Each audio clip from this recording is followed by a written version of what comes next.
Welcome into the latest edition of College Football Smothered and Covered. My name's Barrett Salee. I appreciate you checking out the show. And man, we have a busy show today. We're going to talk all about the college football playoff. We're going to talk all about National Signing Day and the recruiting process.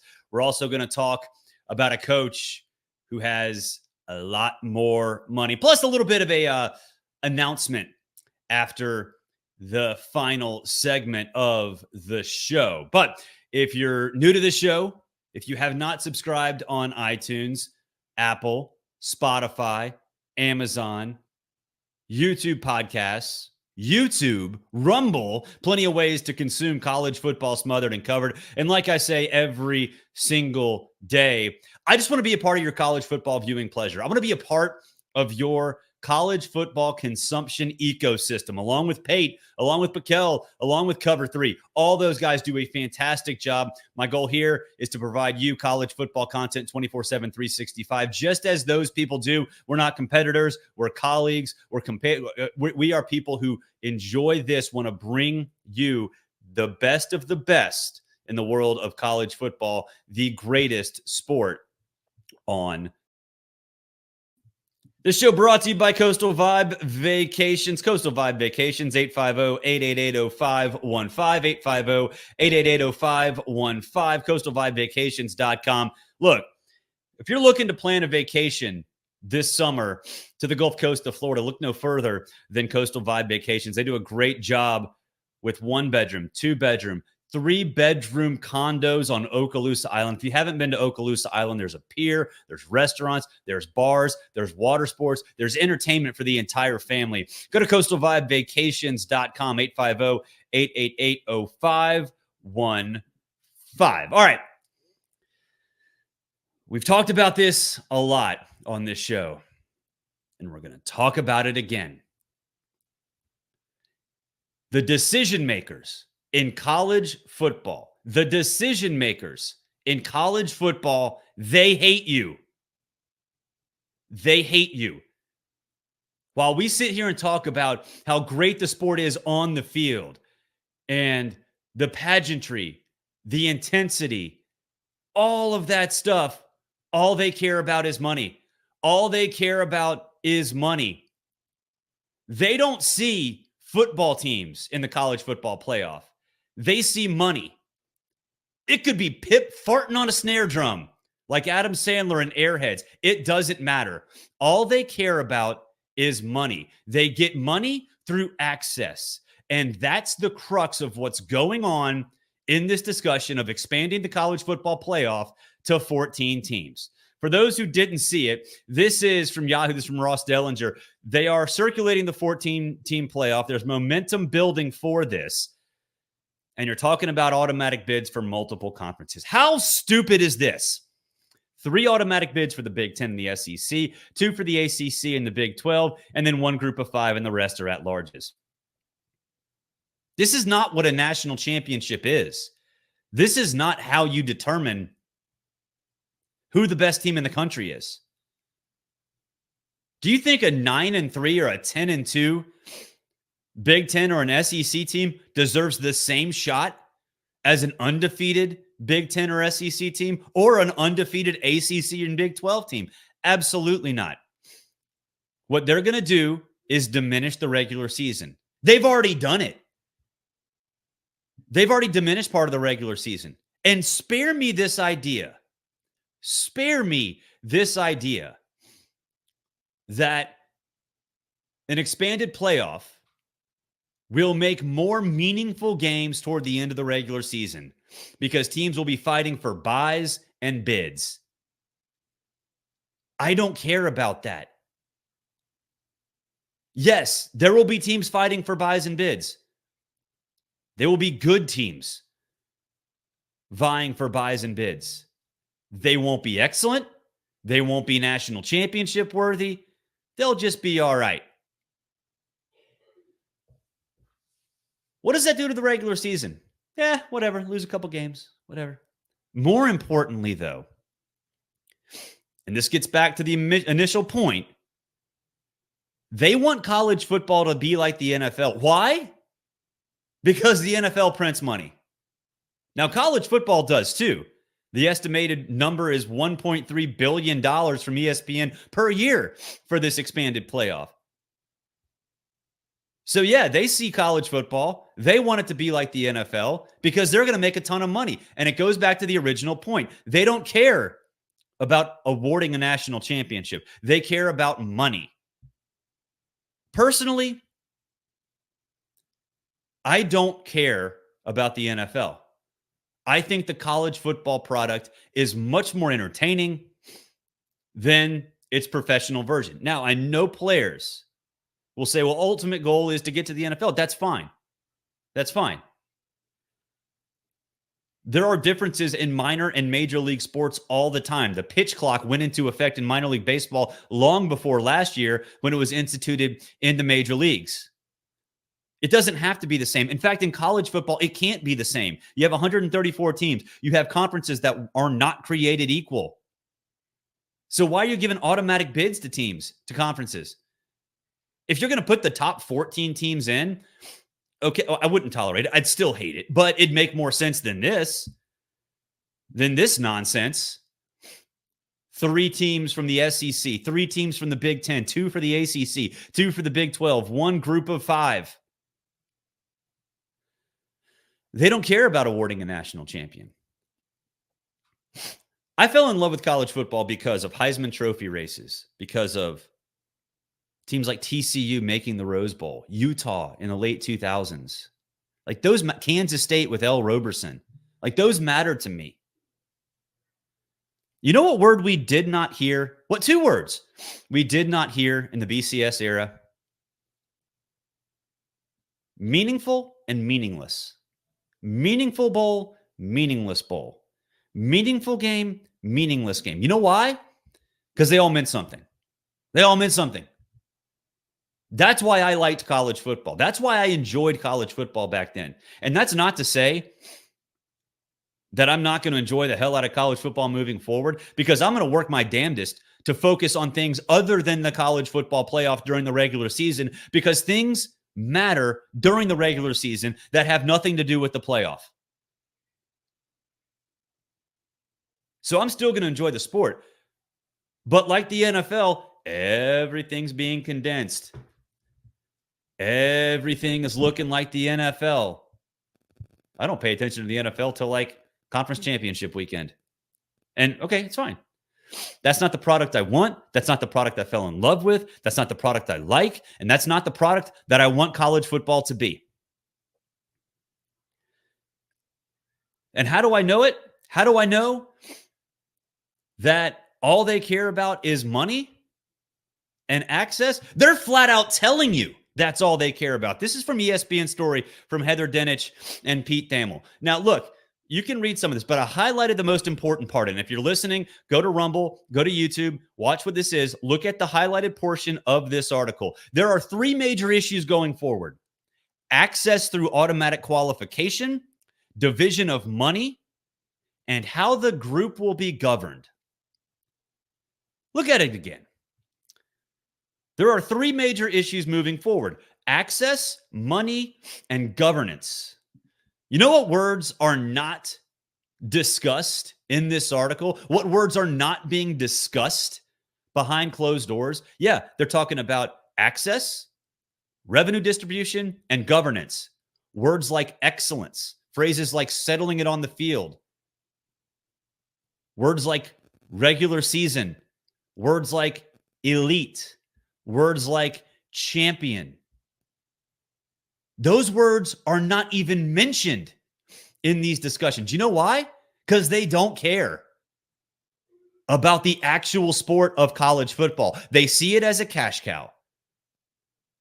And that sucks for you. That sucks for me. That sucks for the players, the athletic departments, and everything else. Sure, they're going to get paid. They're going to get paid. But the people that wanted an expanded playoff now see the slippery slope that we have warned you about. They see that settling it on the field doesn't exist. They don't care because they're telling you they don't care. They're flat out telling you they don't care. In that article, revenue distribution, go back to it every time. In that article, revenue distribution, access, and governance. They earn revenue through access. And when they have the money, they have the power. It really is that simple. They don't care who wins the national championship. They don't even mention it. It's not even being discussed in those meetings. How do I know? Because they are literally telling you. And it's sad. Because all of the people who said, hey, expand the playoff because we're going to finally settle it on the field. 3 automatic bids for the Big Ten and the SEC, 2 for the ACC and Big 12, 1 for the Group of 5. It's all about money.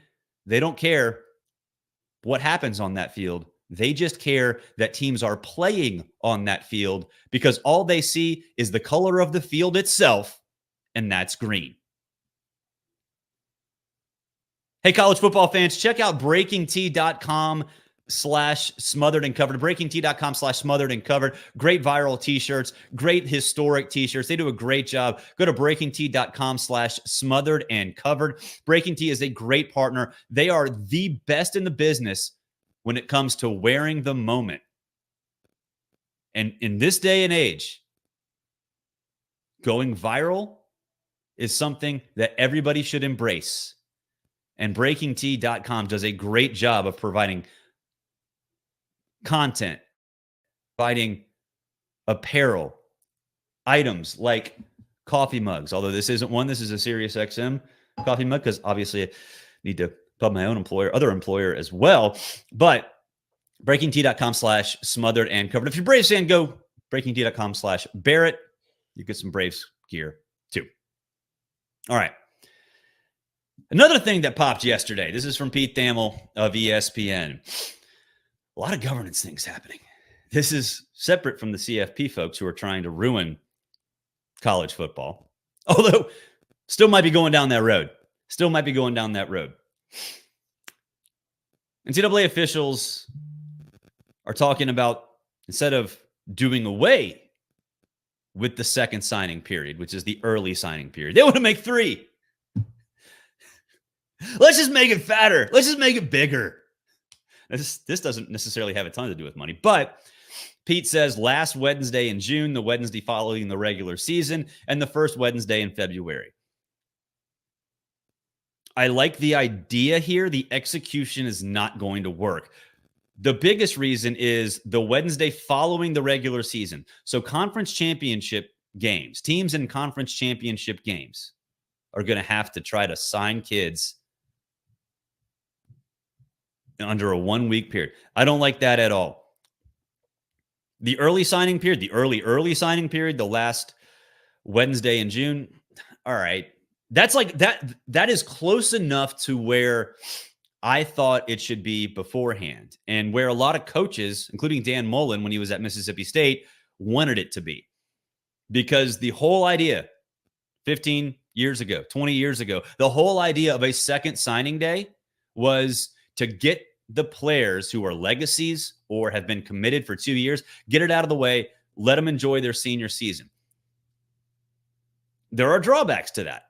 And I think the biggest one is that some of the players that sign in December or in February haven't really blown up yet. I mean, we're talking about 15 to 18-year-olds. I know a lot of 15 to 18-year-olds who were small in 9th grade and monsters in 12th grade. And if you sign a class, if a coach signs a class that is littered with players who sign in the summer, the players who develop late will not have a ton of spots. I was 17 when I graduated high school. I'm born in August. I was the young kid in my class growing up. I grew a lot from the end of my junior season to the end of my senior year in high school. So you are going to be taking away opportunities for those guys. Is it better than the December early signing period? Yeah, it is. But adding 3 That's just going to make things even more difficult from a roster management standpoint. Look, I know they're trying to create more structure in the time period from the end of the regular season through the end of the national championship game. So I admire the effort. I really do. I admire the effort. But it'd be a lot easier just to do away with the December signing period. Let players enroll early, including players who sign in June, sign financial aid agreements, and then they all sign their letters, or the rest of them sign their letters the first Wednesday in February. To me, that makes more sense. Just go back to what we had before. Now, again, if you're going to add something, an early signing period in June, I'm fine with, but it should come with the removal of the signing day or signing period, I should say, in December. And look, I get it goes back to something that I've talked about for a long time. The NCAA is trying to stay relevant, and they are grasping at straws everywhere. Is this another indication of that? Yeah, I think it is. I think it's another indication that the NCAA is an outdated dinosaur. And Tennessee handed them a massive blow last week when a court ruled that the NCAA can't enforce its NIL rules. So what do? Well, you know what? Let's try to get that last little bit. Let's try to figure out how we control things. So making things as complicated as possible in the high school recruiting process, it does. You know why? Because then they can investigate teams that break the rules. Then players and coaches and administrators and compliance departments are going to look at a rule book that already is massive. It's like Homer's The Odyssey out there. It's like not just one encyclopedia book. It's like the whole thing that you used to get in the late 1980s, early 1990s when you were a kid. The door-to-door salesman that used to come to every single house on the block. That's how big the NCAA rule book is. So let's just make it bigger. Let's just make it bigger. Why not? That'll keep us relevant. That's what the NCAA is thinking. Again, why can't we just have it as the last or the first Wednesday in February? Why can't we have high school signing day the first Wednesday in February? Early signees can go sign their financial aid agreement. They can enroll in school. Totally fine. It worked well back in the day. And remember what it used to do? Every single January, all of us would be dialed in to all these team message boards. Hey, who's committed is coming to my school instead of that school? Which one doesn't get to the location? Is there a snowstorm? Is there a reason that 4 of these guys just suddenly announced official visits? It was awesome. I used to work at Fox Sports South way back in the day. We had a show called Countdown to Signing Day. And leading up to the Wednesday, the old National Signing Day, the traditional one, we had shows Monday, Tuesday, and Wednesday. And we had players committing every single day. And we had players telling you why they decommitted, what they thought of a team's last ditch. It was awesome. We don't have that anymore. Now we have the transfer portal. I get there's other things, and the national championship game is going to get pushed back into late January. And okay, fine. But that part of it, the high school recruiting part, was a lot of fun. And I definitely missed that. Reminder of the show brought to you by Coastal Vibe Vacations, 850-888-0515, coastalvibevacations.com, 850-888-0515. If you're looking for a vacation rental just west of Destin, Coastal Vibe Vacations has you covered, 850-888-0515. All right, last thing before we hang up the virtual headsets here on College Football Smothered and Covered. I remember in 2007. 2007 was that wacky year. LSU had 2 losses and won the national championship. Pitt beat Wake Forest in the backyard brawl the final weekend of the season, which allowed LSU to slide on into the BCS championship game. But part of that was Kansas. Kansas was a darling all year. They lost in the final couple of weeks. They fell out of the national championship hunt. And even though it was one of the best seasons in Kansas history under Mark Mangino, that sort of signaled the end of Kansas football.